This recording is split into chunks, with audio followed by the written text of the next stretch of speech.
Good afternoon, everyone. So this is Jen. I'm the moderator of this panel. And actually, all four of the speakers, I invited myself carefully. I selected because they are all the high-profile figures from different regions. And I would like you guys to introduce yourself a bit, like what is your background and what is your focus at the moment. So let me start from this side. Can Anya start? Thank you. Hi everyone. I'm Anya. I'm from Navai. So what we do is we are decentralized AI-driving 3D mapping platform. So we tokenize the smartphone video into the point cloud, into the 3D map, and into digital twin world that owned by the community. So we are focusing on both indoor and outdoor map, which is like we combine the technology, which is like the OG technology, such as like the GPS, right, which is like only 2Ds, and also we combine with the AI, which is you can locate the object or even the very small object, and also can locate you even you're in the third floor, second floor. I think we are trying to build a better map for the better world. Thank you. Okay, so I met Anya like 2 years ago. She is actually from Thailand, and I think she will share more about Thai region with us later. And then Jade? Thank you for having us. My name is Jaden from CoinEasy. CoinEasy is Web3 education and South Korea go-to-market. So we provide on-chain curriculum for the normal users. For builders, we provide workshop and hackathon. Yeah, Jade is from South Korea, but I always met him all around the world. He organized a lot of educational events in different places. And Kevin? Yeah, hi everyone. I'm Kevin Susanto. I'm from Indonesia, representing Arktivak, one of the IP builder for company behind Carrefour and also Mindblown. And aside, I'm also one of the advisor and contributor of Lighter, one of the top DEX trading platform that is going to having their TGE by the end of the year. Aside, I'm also advisor for Flap, one of the most prominent meme coin launcher in BSC, Binance Smart Chain, and also X-Layer. And aside, I'm also part of the Indonesian Blockchain Week, and would love to invite everybody to be there in December. And aside from that, really focusing in embracing more crypto in terms of culture, payments, and digital communities. Thank you. Okay, so Kevin is from Indonesia. He also just mentioned the Indonesia Blockchain Week in December. See if you guys are interested. And he also have a lot of experiences. He already mentioned a lot. So he will share his experiences later. And then we have Goldy from Hong Kong. Hello everyone, my name is Goldy. I'm from Hong Kong. Currently, I'm the head of Web3 growth in a company named SaltSweeet, which is an IQ incubation agency that's based in Tokyo. So, like other than this part, I'm also advising some other projects like around for like IP stuff, NFT stuff, and mostly on the gaming and also AI as well. So before I went to the Web3 for my career, actually my background is from the luxury fashion that's in Hong Kong. So funny thing is that I actually worked for Kelvin before. Afric Saga. Yeah, Afric Saga, Colorful, like this kind of project I actually helped before as well. I think like 3 years ago already. It's the most fun times. Yeah, the most fun time for the like bull market of the NFT. So now I'm actually really focusing on like how we can build like a sustainable ecosystem that bridging the culture to the crypto native expansion. So this is what I'm focusing now, and that's why I help a lot of projects that if they are really focusing on IP. Yeah, thanks for having me here.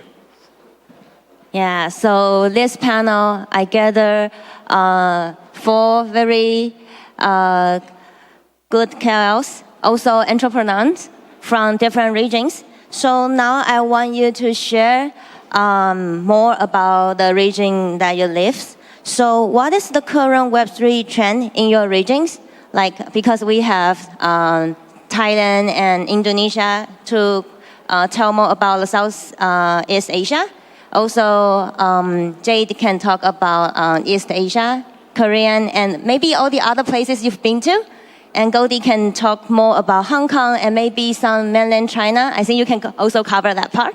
So maybe we start from Anya.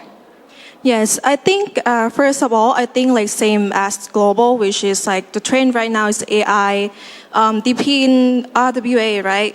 But I would say that like the Thailand market right now, people in the market, they are not the newbies. So at least they have seen like the project that they've been very into. Sometime like a fall apart or something like that. So right now it's not exactly like they want to jump into the trend, but they actually focus on the project that have the solid background, like have the very good business model. I think they more focus on that part. But actually, I think Thai market is quite fun. They will actually love some type of entertainment, especially the GameFi or something like that. And especially when the NFT market, like buying, selling NFT in Thailand is like very freely. You can use fiat to buy and to sell the NFT. So in conclusion, I think it's not about the trend right now. Like it's not just like last year or 2 years or 3 years ago. Right now, it's people really look into how you're gonna sustain your project or how strong your background. Like is your token gonna list on the top exchange or something like that? More like that, more than just jump into the trend. Yeah, thanks for sharing. Actually, Anya was my partner. We do Thailand market last year, and she helped a lot. So. We found out that Thailand people love art, so they always create very good, beautiful, and creative content. I think that's also why NFT is still, like a lot of people still looking into NFT in Thailand. And Jade, can you share more about South Korea?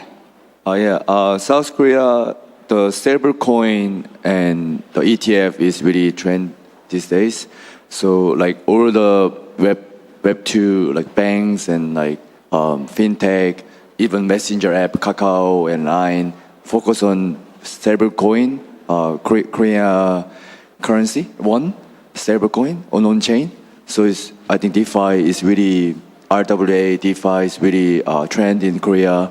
And also the latest 2025 crypto ETF, Bitcoin ETF, others coming up. So yeah, super excited for this trend in Korea.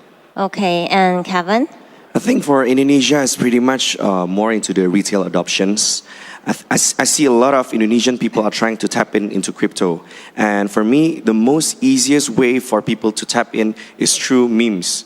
Because, I mean, Indonesia is very community focused. They are really focused in influencers, in the culture.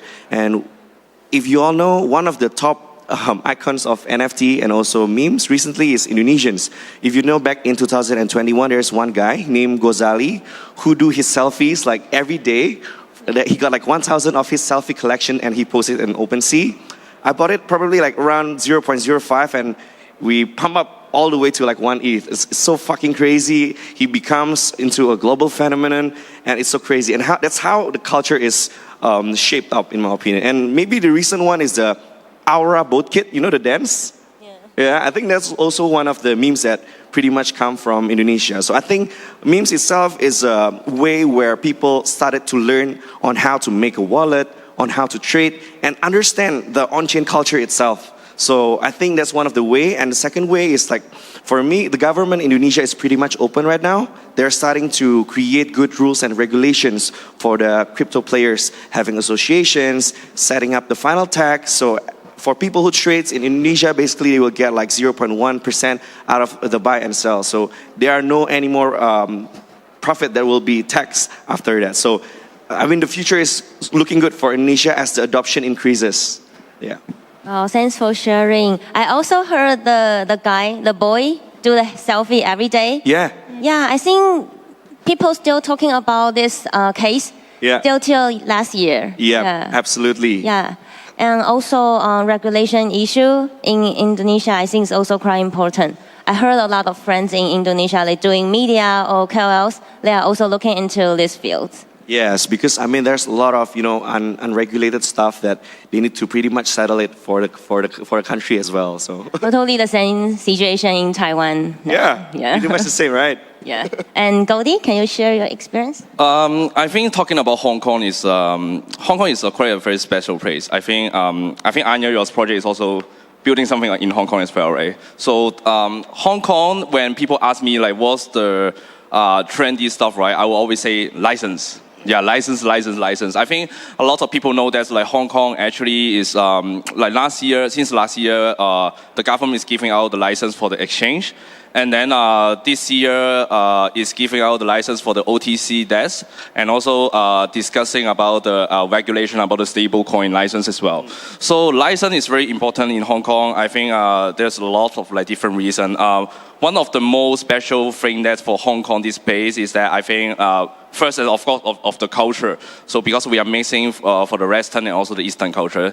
Second, I think for the Hong Kong background, we are like the traditional financial hub since many years ago, and this is a good place there for the maybe the China capital to be breaching with the global market. So this is a very good entry point for a lot of different companies, especially they want to grow their Web3 business as well. So I think this is like the trendy stuff in Hong Kong. But of course, like for myself, like I'm not funding my place, but there's still got a lot of things that need to be improved in Hong Kong. Like to be honest, like if any of you meet someone there from Hong Kong, they will tell you the truth as well. Because like we are happy to see the Hong Kong government is taking a lot of action and putting the Web3 Gold on the map. But I think the education is not enough in Hong Kong. And also, because of license, then it will be a lot of things that will be depends on the decision maker. But we don't think that there are a lot of decision makers have enough experience in the Web3 industry as well. So this is some of the problem that Hong Kong is also facing. Like I think like last week or like 2 weeks ago, there was like a Bitcoin Asia in Hong Kong, right? So quite a lot of project in there, but sometimes Hong Kong like having some of the policy problem as well because it's a special place, right? We are part of China, and then sometimes maybe some of the things that other for just the financial side will be sensitive. Like let's say for example, there's like was a rumor that like some of the government officials they supposed to be there, but then they cancel because like Eric Trump was there. So if they go, it's like they are supporting for the U.S. government, something like that. So this is some of the drama that's like if we want to see a real Web3 industry to grow, right? So we need to take down some of the things like this, and then we're focusing on what we are building. So this is what the trendy stuff in Hong Kong. Yeah, definitely. Sounds like there's a lot of things happening in Hong Kong all at once. Politics, also regulation, and trade fight, right? I think trade fight is definitely one of the advantage in Hong Kong. And the regulation is also important. It's a start point of the mass adoption. I think those institutions or projects that can survive after the regulation, it will go to the mass adoption. Yes, yes, correct. Okay, so the second question, because you are the expert of your own region, so if you can provide some of the advice, go-to-market strategy to a founder or a project that would love to penetrate your regions, what will be your advice? You can provide maybe two, three, and start from Anya. Yes, so talking about Southeast Asia, right? We have like so many co-culture. Some said like we are so like similar, but actually I would say each market in Southeast Asia, especially in Thailand, is very special. Especially, I think the biggest barrier between the project and the user is about the language. So first of all, I think you have to localize it. First is about the language, right? You have to learn that the user, they use the Facebook as a main platform. If you're looking into the Web3 KOL, you will see like most of them on Twitter. But Thai KOL, they will be on Facebook. And they use Facebook group or like group to communicate with their communities. So sometimes when the project come into Southeast Asia, they only have like one representative, the whole Southeast Asia. So, but actually like each country in Southeast Asia is very special. And also another thing is I feel like in Thailand, if Thailand is really your main focus market, you should have like one people or maybe ambassador in Thailand or the Thai people, because like Thai people, they really care about how the project build the connection with the community. They want to hear from you more than from the KOL posts. They want to hear what you're building, what your plan. They want to hear the sincerity of your intention. Because I feel like in this market, everyone want to build so many things, so many new projects. But at the end, we just really want to support the project that we feel like they have a really good intention or have very good plan for the market. And also, I feel like Thai people are very loyal. They really like to support Thai people if you have Thai people in the team, something like that. Yes. Okay. Jade? Yeah, I really agree with Anya. Yeah, she covered most of it. Yeah, I really agree with the localization is super important. And also, they're really serious about community building. It's really important. And also education, as a users, they want to know what's going on the project. What they're building every single day.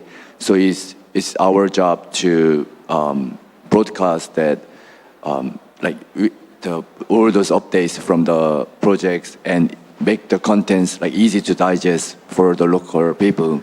So we really focus on education and community building and also reward users.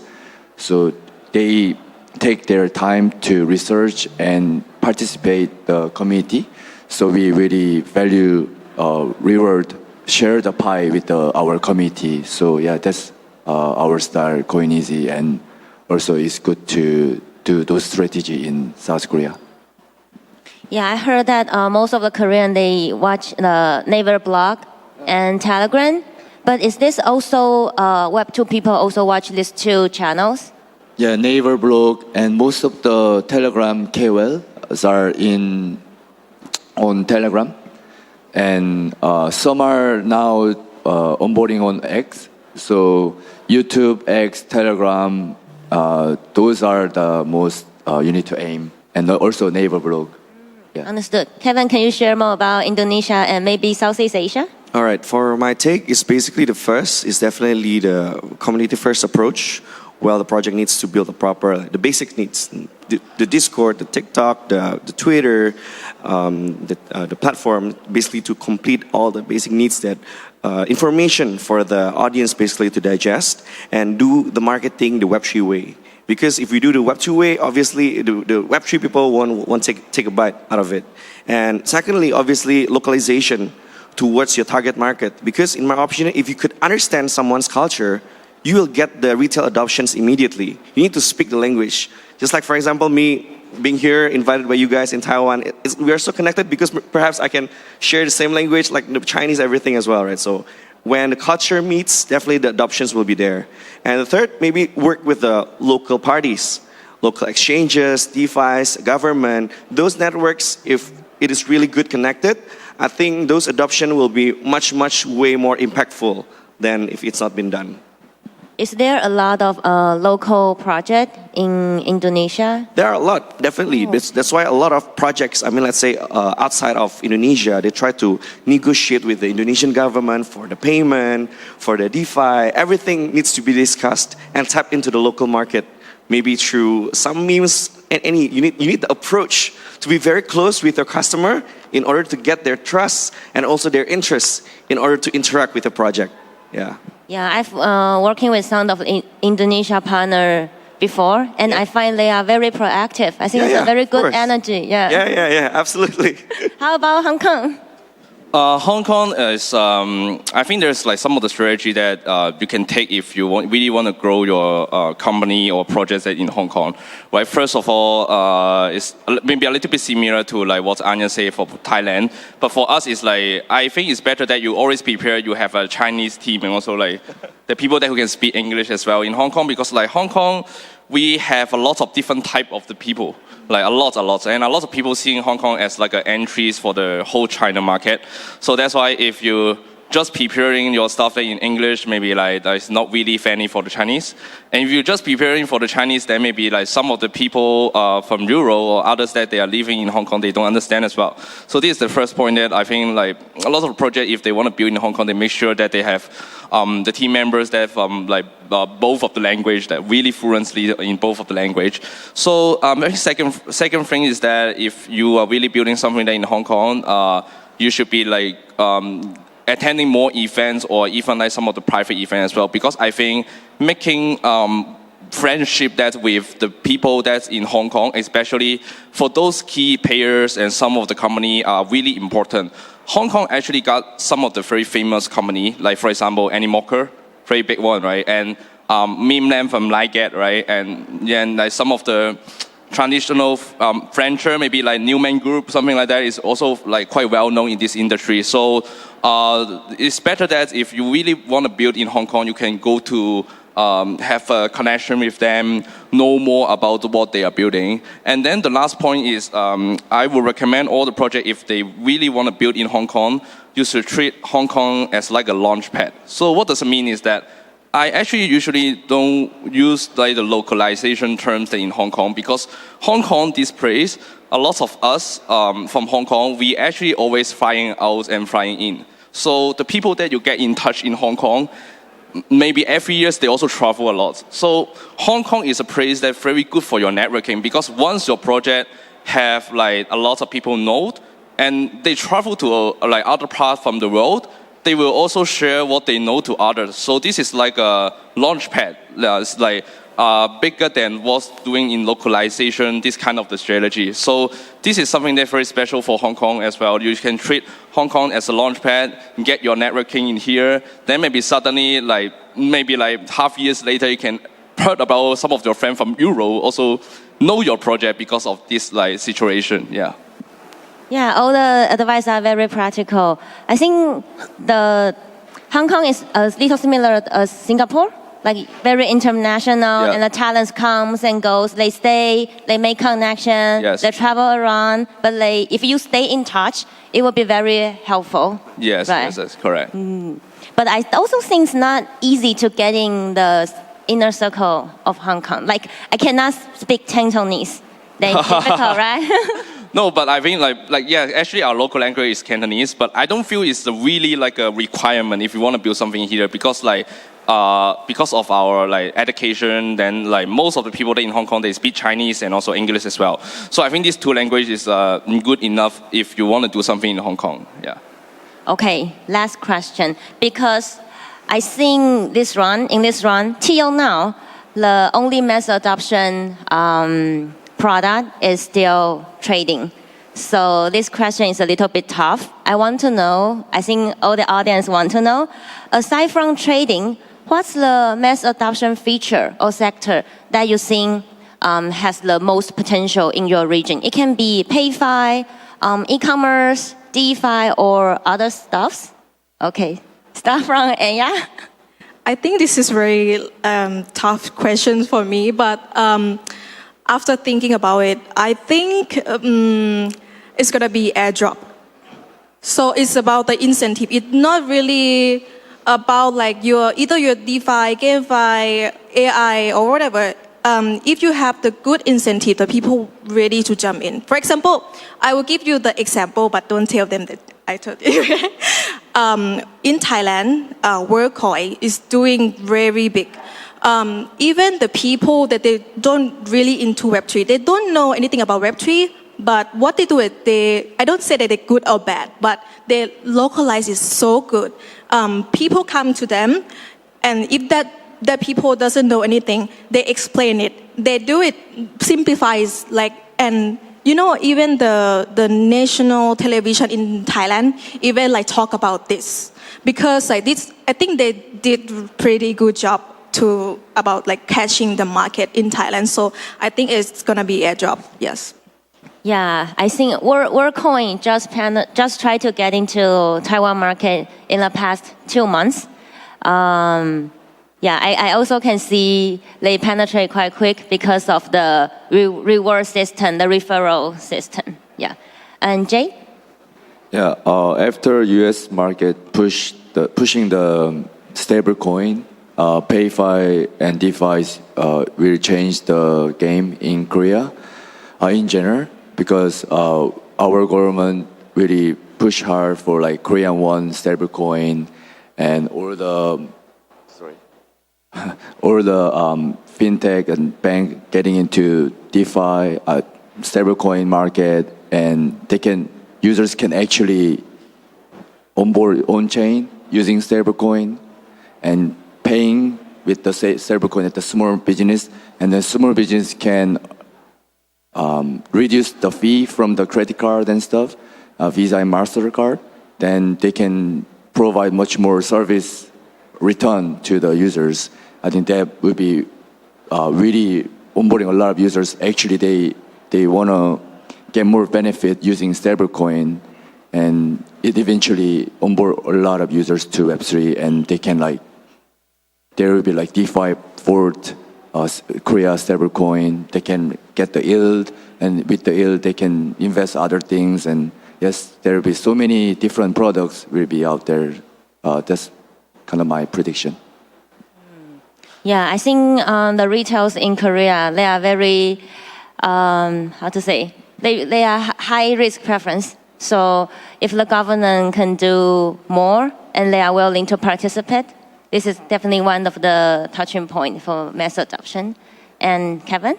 I think for Indonesia, the mass adoptions is still back for the retail adoptions again. Because as you know, Indonesia is like the 4th largest population in the world. So a lot of people. So number 1 is still trading, in my opinion. Number 2 will be definitely the payment and PayFi. Because I think moving forward, payment across border and also remittance will be one of the most important factor, because we could, do the financial transactions very easily and fast. And then on third, it's going to be the DeFi as a alternate solution for banks' yield, right? So you don't need to put your money in bank for interest. No, you can put in DeFi and get staking and get the rewards immediately. And then in terms of memes, I think it's going to be always the door opener for all the normies who want to understand blockchain, understand crypto. Maybe Web2 people, normies, like they only know, Dogecoin, but with that curiosity, they enter Web3 and get to know the whole new world that, they will stay forever in there. Yeah, I think meme is definitely the feature and the product that always there, and sometimes it will have a hype coming back, and then maybe come and then coming back. Yeah. Right? That's why I say, memes is just like crypto. It's there to stay. It won't die. Yeah, right. And we have 2 and 30 seconds. Yeah, I mean, like Hong Kong actually, like definitely also just for the, like mostly for the DeFi and also the PayFi stuff as well. Like for what we see is that like actually last year we had a very big rug pull happening in the market. It's like a local exchange named JPEX, which is like an unknown exchange. Like other than Hong Kong and Taiwan, I believe. I think no one knows this kind of exchange, but only in Hong Kong, we have around over 100 million money rug pull in that exchange. So for this kind of the data, you can see, there is actually a lot of, we say like old money in the Hong Kong, and they are finding the right place to put their money in, right? So I think this is actually the most mass adoption rate that you can do in Hong Kong. Is like now I actually can see some of the virtual bank, which is like a traditional bank. They also have the crypto price notification in their apps already.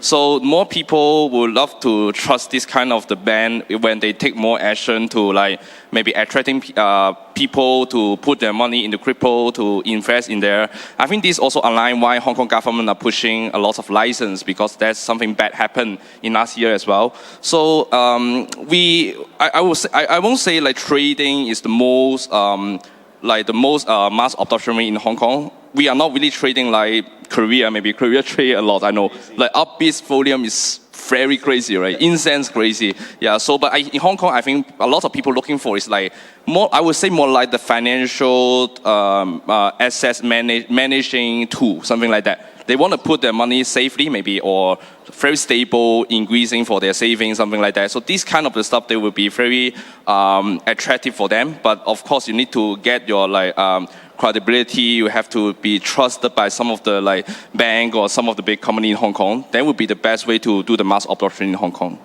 Yeah, I think I can summarize in one sentence. So it's about fintech, right? When About fintech fintech. player coming into Web3 Yep. and people trust their brand more. Yeah. Yeah. Correct. Okay, so we are at the end of our panel. Thank you. Thank you so much, Jen. Yeah. Thank you for having us. Thank you so much. Thank you, guys.